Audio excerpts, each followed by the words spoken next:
अशा अनेक कुप्रथा आहेत. आत्ता कौमार्य चाचणीविषयी फिल्म आहे म्हणून त्याच्याविषयी बऱ्याच मुली ह्या मेंटली पण इल होतात, त्यांना सायकोलॉजिकल ट्रीटमेंट्स घ्याव्या लागतात आणि ते तिथे शक्य नाही आहे. तिथपर्यंत अजून सायकोलॉजिस्ट वगैरे पोहोचलेले नाही आहेत.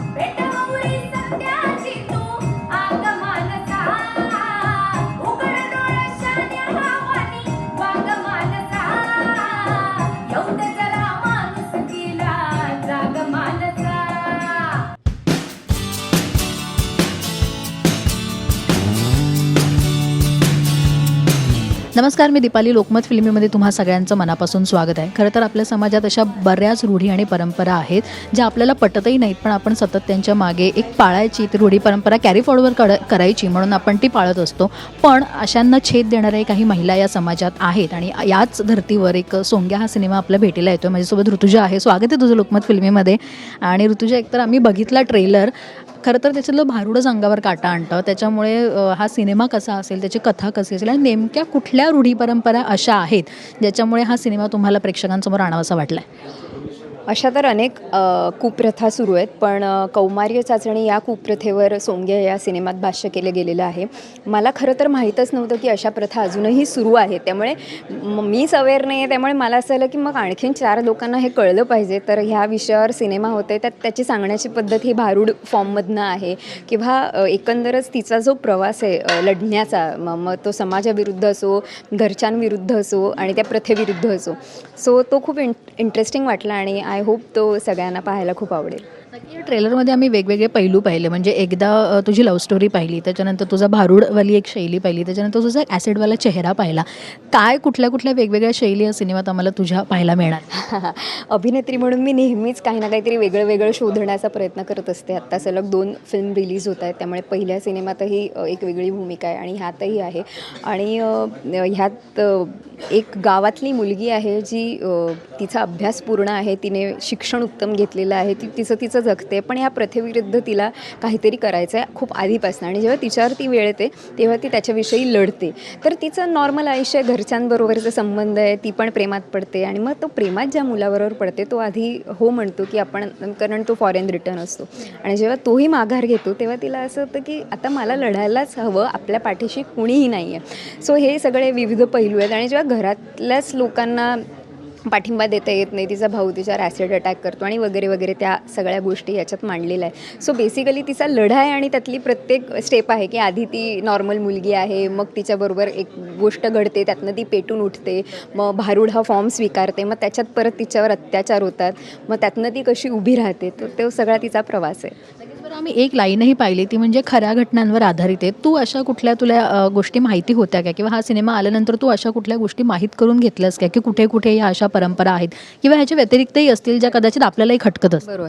अशा अनेक कुप्रथा आहेत. आत्ता कौमार्य चाचणीविषयी फिल्म आहे म्हणून त्याच्याविषयी बोलते की मला आधी माहीत नव्हतं. मग पण आमचे जे दिग्दर्शक आहेत मिलिंद इनामदार, त्यांचा खूप अभ्यास आहे ह्याच्यावर. तर त्यांनी फुल स्टॅटिस्टिक्स सांगितले होते की ह्या खेड्यापाड्यांमध्ये अजूनही चालतं, एवढ्या प्रतीमध्ये चालतं, विरोधही होतो, किंवा काही ठिकाणी तर पोलीस आणि हे सगळं व्यवस्था असूनसुद्धा पंचायत हे ते आमची प्रथा, गावातली प्रथा म्हणून त्याला इतकं टॅबू क्रिएट करून ठेवला की ते इल्लिगल असूनसुद्धा व्यवस्थित सुरू आहे. सो ह्या सगळ्या गोष्टी त्या न्यूजपेपर सरांच्या माध्यमातून आणि ते स्टॅटिस्टिक्स वगैरे त्यातनं सगळं कळलं.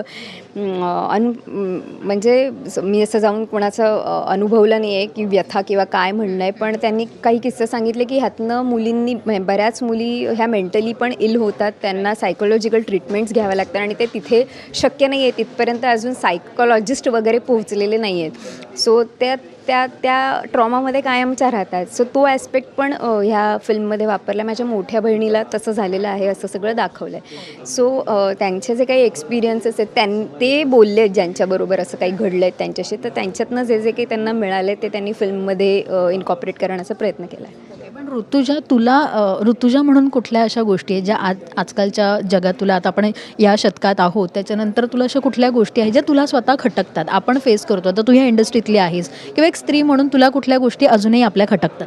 मला असं वाटतं की आजही मत मांडणारी मुलगी आवडत नाही. म्हणजे त्यांना असं वाटतं ही अति बोलते किंवा हिला मतं असू शकतं, ही का मांडते. तर मला असं वाटतं तिचं मत चुकीचंही असू शकतं, बरोबरही असू शकतं, पण तिला मतच असू नये हे जे काही लोकांचं म्हणणं असतं ना, ते मला खटकतं. सो आज आपण इतक्या इंडिपेंडंट आहोत, आपण इतक्या शिकलेल्या आहोत, आपल्याला आपलं मत मांडण्याची मुभा असली पाहिजे. मग पुढे जे काही असेल ते ॲडजस्टमेंट तर आपण सगळ्याच करत असतो, पण अन्याय सहन करणं पण तितकाच मोठा गुन्हा आहे. त्यामुळे ॲडजस्टमेंट आणि सोसणं, अन्याय ह्यातली जी थिन लाईन आहे ना, ती आपल्याला प्रत्येकाला माहिती असते. तर आपण योग्य वेळी त्याच्यावर आवाज उठवलाच पाहिजे. मग ते काही असू दे, हॅरेसमेंट असू दे, मग ती मेंटल असू दे, फिजिकल असू दे किंवा तुमच्या स्वत्वाची असू दे, की तुम्हाला कधी कधी तितका रिस्पेक्ट दिला जात नाही तुमच्या मतांना. का? कारण फक्त तुम्ही मुली आहात म्हणून. सो मला ते कुठेतरी खटकतं किंवा आवडत नाही. पण हेही आता चित्र बदलतं आहे, की आत्ता आपल्या पिढीतली जी मुलं आहेत ती खूपच कमाल आहेत. ते तितकाच रिस्पेक्ट आपल्या जेंडरला देतात किंवा कदाचित काही जणांना काय म्हणतात तशा मुली आवडतात, ज्या इंडिपेंडंट आहेत, जे त्या काहीतरी करू पाहतात. अशा मुली जास्त त्यांना आवडतात रादर दॅन चूल मूल सांभाळणाऱ्या मुलींपेक्षा.